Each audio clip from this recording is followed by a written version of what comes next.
Morning, everybody.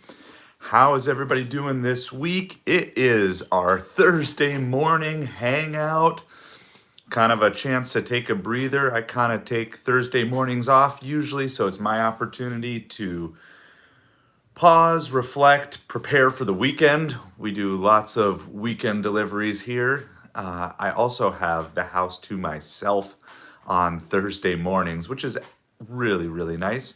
So as you're coming in, please let me know if the audio sounds good. I can also get my microphone if audio is off, so certainly let me know. We're going to take a little bit of time to talk today about what the video I posted yesterday, which was how do we look at people as objects, obstacles, or opportunities. And I wanted to give a little more background today for those of you who wanted to take the time to dig in and hear a little bit of where I'm coming from and part of the shift that I'm making in people. So I'm going to start with that because growing up, I don't know where I picked this up from, if it's just my natural inclination, but from a very, very young age, all I can kind of remember is treating people as objects, as some sort of method to get what I wanted. Now, I know this wasn't how I was raised. I don't know if it's just the culture I picked up from being around other kids, or like I said, if it was just my natural inclination, whatever. Like if that was just how I'm wired naturally. But I am not the type of person who really wants to say, oh, well, I was born that way, so that's my excuse to do whatever I want in that way. And so over my life, but I would say especially over the past 4 or 5 years, I've really been noticing all the small ways that I have tended to objectify people. And when I say that, it sounds really bad, but most of those things are very subtle.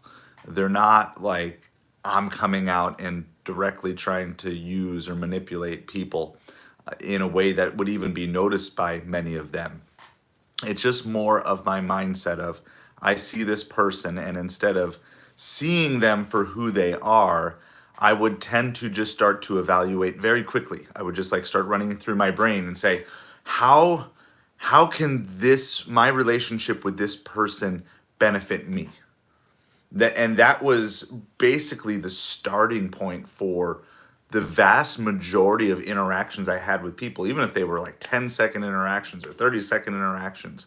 I would just run, and as soon I would either determine a way and then start to move in that direction, or I would go the opposite and say, okay, I don't see any way for them to benefit me right now. So I just cast them off to the side and then just kind of make a mental note and say, okay, maybe this later on down the road.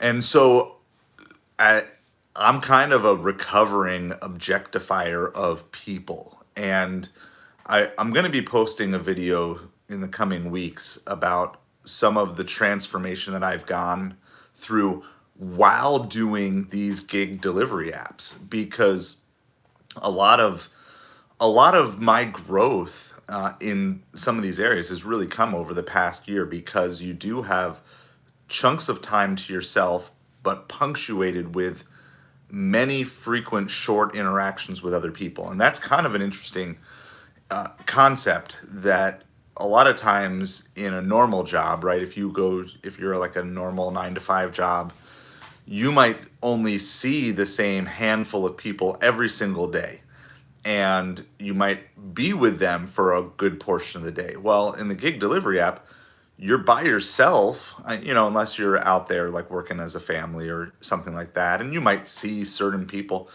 But most of my interactions with people are a minute or less, 30 seconds or less. I mean, the longest interactions you have maybe is with a restaurant worker while you're waiting for a meal to be prepared. There's sometimes you can have like little conversations, a couple minutes or whatever. Maybe at a Costco checkout, you're talking or interacting with the cashier for a minute or two if it's a really big order. But most of it is you're shopping by yourself, you're driving by yourself, you're dropping it off and taking a picture. So you have that. but then it's punctuated with meeting this customer, talking to this cashier, you know, some digital communication, but it's really punctuated in a way. And the truth is, there's really not much that you can gain by objectifying people at all, let alone in 30-second or 1 minute increments throughout the day. And so I started to realize, as going through this process, that I needed to make this mental shift happen even quicker than it was already happening. And I think it's beneficial, right? And so the heart of the matter is this: can we make more money if we treat people as opportunities versus objects or obstacles? And I clearly believe the answer is yes. Now, you might say, well, that's kind of a twisted way because you're almost objectifying people to make more money out of them. But I'm going to add this caveat, which is this: we're not treating people as opportunities to bless them for the purpose of making more money. It is simply the natural result of treating people as people, is that when they feel appreciated, they want to reciprocate that appreciation themselves. So if you're out there solely for the purpose of manipulating people to get more money, I would encourage you to not do that. But I certainly believe that the more you value the people that you are serving, that will come back to you in greater earnings and making more money yourself. Now, yeah, can you get there? Can you make more money by manipulating people? Sure, I'm sure you can. I'm sure that's how some of the biggest businesses were built in this country. Oh, my light went off here. So, but hopefully you can still see me. I would really say, though, this is a much bigger than just making money today. A big portion of this channel is all about encouraging you to set up the habits that you need. If you want to go beyond just doing gig work and you want to start your own business, and yeah, maybe there were multi-billion-dollar corporations that were built solely on manipulation of people, but the best way for you to build your future business is to set that foundation of treating each and every person you come across as a real person, as someone who has real needs, and as a real opportunity to serve them and to bless them in the best way that you possibly can. I want to give one updated example. So yesterday, when I went to deliver one of my orders from Instacart, on my route, as I was going there, the road got blocked off because a garbage truck caught on fire. And I tell you, the more you do this, it's amazing all the random weird things that happen when you're out on the roads. And as I stated in my video that I posted yesterday, most of the time my increased tips don't come when everything works well, right? When you get the order, you pick up the order, you drop off the order early, most of the time that's just kind of what's expected, right? That's what the customer wanted, that's what the restaurant wanted, that's what you want. There's nothing extra to be earned. Now, occasionally you'll come across generous people who will tip you for something like that. But most of the time, my increased tips come when something goes wrong. And in this case, there was a delay, right? And I was literally stuck in standstill traffic. And so I reached out to the customer and said, hey, just wanted to let you know that I'm stuck in standstill traffic. I took a quick little screenshot of the GPS saying I was on Waze, and I think it said I was going 4 miles an hour. And it was literally, I was only a mile from their house, but that mile took like 20 minutes to drive. And so I just said, hey, sorry about that. I'll get there as soon as I can. And they were like, hey, it was perfectly good. And it was a leave at the door order. This is Instacart. It was leave at the door. So there was no meet the customer, anything like that. But when I got there, dropped everything off, took the picture, and the lady came out and waved. And I just said, thank you so much. Have a great day. And she said, hold on 1 second. And she went back and she got an extra cash tip from inside her house. It was like an extra $7 for what was, a $10 or $15 Instacart order. It was a double, so I don't know the exact breakdown of how that was. But she came back out and got the extra $7. And she said, hey, appreciate it, stay safe out there, and doing all those things. And so this goes with the philosophy that, yeah, we shouldn't just waste our time sitting around doing nothing, Don't sit at a restaurant for 25 minutes for a $5 order. I'm with you on that. But if you're in a situation where things are going downhill, if you look at that as just a mere obstacle and say like, oh my goodness, I'm just wasting all my time sitting here and I'm just going to drop this off as quick as possible and fly into their driveway, fly out of their driveway. And if I had gone too fast there, actually, I would have even missed the cash tip, right? But by just taking my time, sending a message, and I sent a follow-up message when I sent the picture, thank you for being so patient and everything like that. By doing those things, I actually got an extra $7 that if I had just flown in and out, I wouldn't have even gotten that. And I get it, $7 isn't that much. It's not make or break money, right? But when we're talking about hourly rates and trying to keep an hourly rate at $25 an hour, $7 after you've been stuck in traffic for 20 minutes is like, okay, all of a sudden that turned from what could have been really a waste of time to a relationship building time. And I actually, when she came out, I talked to her a little bit and just said, hey, I really like your house. It was kind of tucked away and everything like that. And there was kind of a good conversation and it was a fun thing. And so she was blessed. I was blessed, and all of these things. This is the philosophy that I really want you to embrace. Now, and even if you're not a gig worker, right? Maybe somehow this just came up on your feed. If the philosophy is like, let's say you sell on eBay and Amazon, and we're going to get into some of those things here in the coming weeks. I just got my eBay store up and running again. We're finally into a semi-permanent place here for the next few months. So I just put my eBay store back live again. This idea of all these customers being someone that's hurting you or someone who's asking questions being a negative thing.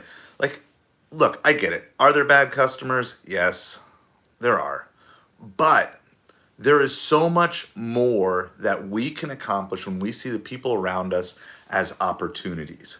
And I just want to really, really encourage you in this time to really be thinking about, okay, when my mindset goes to this person is an obstacle or this person is an object, to say, what longer term opportunities can I have?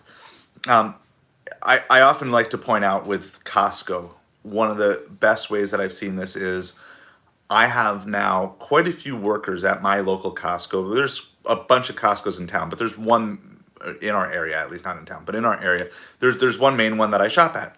And most of them now recognize me, and I recognize most of them. And by taking the time to build relationships, to simple things like notice a haircut, those things, build those relationships. Now I make things easier for them because I've learned the way that they like to do things, right? So I know now the best way to set up my groceries for checkout every time I go through Costco, which speeds up that process by a minute because now it's set up the way that they want. There's still a few things that I need to iron out of making things more efficient in the checkout. But then the same thing is true on the other side.